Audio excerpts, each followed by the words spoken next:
filmed by a police officer's body camera from behind a riot shield. This is County Road in Liverpool on Saturday night. Watch the flames! Watch the flames! During a weekend when violence spread from place to place, here, the weapons of choice were fire and fireworks. Even a library with a food bank and community hub inside were smashed into, then torched. With missiles still coming, police arrest a rioter who's armed with a kosh. At 69, William Nelson Morgan had no previous convictions. Tonight, he's in jail. Your advancing years plainly did not prevent you from playing an active part at the disturbance on County Road. You were a part of a crowd of about 100 people who were running amok. The judge, who so far this week has jailed 5 men for rioting, condemned their actions, and also those of others who, he said, used the events of last week in Southport to sow division and hate.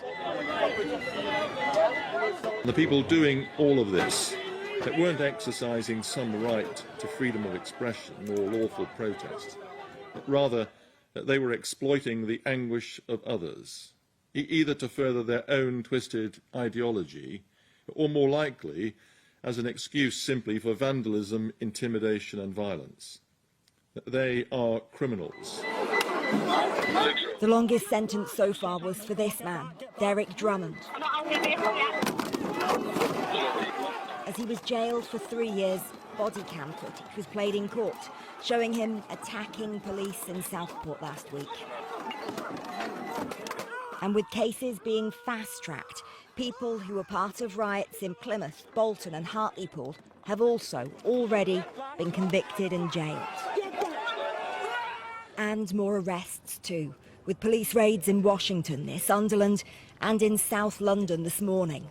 In all, in just over a week, around 500 people have been arrested. The youngest, believed to be 11 years old. These are criminal thugs.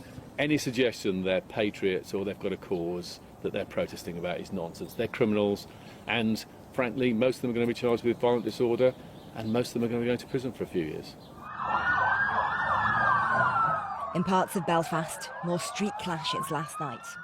An anti-immigration protest at the weekend was followed by days of violent disorder and a series of racist attacks.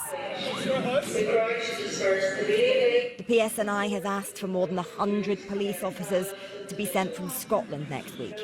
And with fears rising, today, the Northern Ireland Assembly was recalled. There is no place in our society for racism in any of its forms.